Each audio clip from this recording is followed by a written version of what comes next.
ஒரு பேனில் கொஞ்சமாக ஆயில் விட்டுக்கோங்க. 2 பெரிய வெங்காயத்தை பொடி பொடியாக நறுக்கிக்கோங்க. ஒரு பச்சை மிளகாய் போட்டுக்கோங்க. கூடவே கொஞ்சம் இஞ்சி பூண்டு பேஸ்ட் போட்டுட்டு 1 டீஸ்பூன் மிளகாத்தூள், தேவையான அளவு உப்பு, கொஞ்சம் கரம் மசாலா சேர்த்து பச்சை வாசனை போனதுக்கப்புறமா மசிச்சு வச்ச உருளைக்கிழங்கு போட்டு நல்லா வேக விட்டு எடுத்துக்கோங்க. நல்லா இந்தமாரி சுருண்டு வரட்டும். வந்ததுக்கப்புறமா ஸ்டவ் ஆஃப் பண்ணிவிடுங்க. ஒரு கையில் கொஞ்சமாக ஆயில் அப்ளை பண்ணிவிட்டு இந்த மாதிரி உருளைக்கிழங்கு மசாலாவை தட்டிக்கோங்க.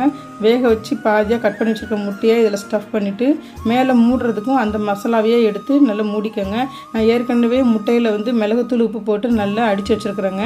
அதில் டிப் பண்ணிவிட்டு ப்ரெட் க்ரம்ஸில் பரட்டி எடுத்து ஒரு 10 நிமிஷம் அதை கொஞ்சம் நேரம் விட்டுடுங்க.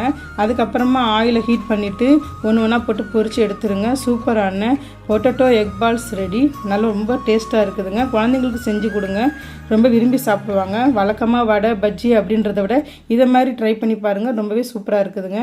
தேங்க்யூ. ஒரு பேனில்